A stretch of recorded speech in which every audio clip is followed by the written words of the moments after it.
What does a average day look like in a home game for you?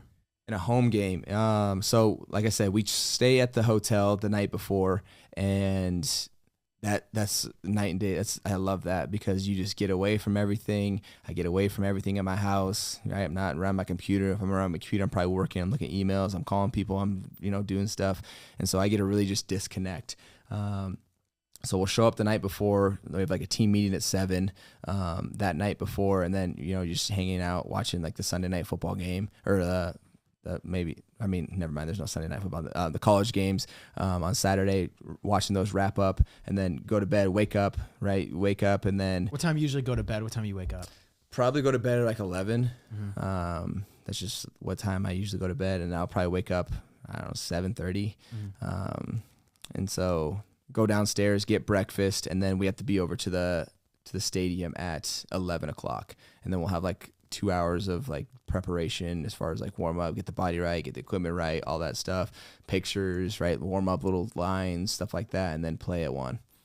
Play at 1, the game ends. What happens after Play at the 1, game? we get done at like 4 o'clock, 4:30. And so we'll go in, do a little recap after the game, right? Depending on how the game went, we sucked. We got to get better, back to work, or, hey, victory Monday, which means we get Monday off if we did well, So it's very emotional all the time, depending on if you win or lose. If you win, everyone's great. If you lose, you also, right? That's the mentality. Like, we got to get better, How does it feel to lose the game? Like, terrible. What runs through your mind? It's terrible. The whole team feels it. Like, what if one person kind of lost the game? How does that? Does that ever happen? Where like you're like a few points away?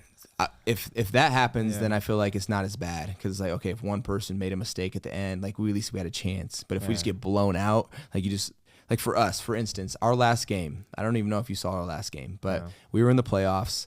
We were playing Jacksonville Jaguars. We were up 27-0. Wow. We were up 27-0, and we lost the game.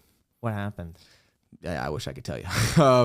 Well, we had all the momentum going into the first half. We're up 27-0. I think they scored like a 3-pointer, or they kick a field goal at the end. So it was like 27-3 coming out of halftime. And we come out, and then it's just mistake here, mistake there. They took advantage, mistake here, and it just kept repeating. They got closer and closer and closer.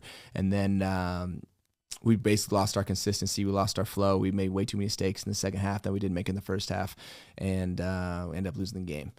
Yeah. And after that, just the feeling is you feel like there's something missing within you because we put so much effort into this every week. And then it's not just us that depends on us winning, right? Like, especially me, when I'm holding the ball, it's not just me that depends on me holding the ball, right? It's all my teammates. It's all the coaches that have been preparing. It's our ownership, right? That runs the organization, keeps us going.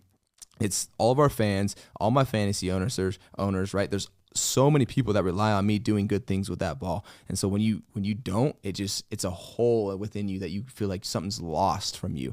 And it takes you days. Well, it takes me days to try to feel that, and where I can actually feel like, okay, I can start moving forward again. And so I take it personally, mainly for myself, but I do know that, there's a lot of things riding on my shoulders for other people. Do you feel like maybe sometimes in the beginning when you have such a big lead, you get complacent? For sure. And it's like, that happens, yeah. It's human nature. Take it easy. Oh, we got plenty of wiggle room now. Human nature. Yeah. Do you believe in momentum in games? Yes. It's kind of like that complacency, right? I think that plays into that, where it's like we do everything we can to not get complacent, right? We go in halftime, hey, 0-0, like that's the mentality. We come out 0-0, we got to go play a game, right? And for whatever reason, I don't know if it's a subconscious level, like I can't really explain it, but there's definitely a momentum where things are going well for you and you keep going, and there's a vibe and you feel it throughout the stadium, even if it's home or away. If it's away, then the stadium's quiet. If it's home, everyone's rocking energy. You feel it. It's right. It's contagious, right? Through the coaches, through the fans, through the players. And so there is some type of momentum where you're in a mojo, right? Where you're just going and things are clicking. And there's also the opposite, where I've gotten beat, 40-7, where it's like we couldn't get anything going. I know we're not this bad, but I don't know what's happening, but anything we try is not working. So yeah, for sure. So what happens then after the recap? It's 4 or 5 p.m. Yep, 4 or 5 p.m. Recap.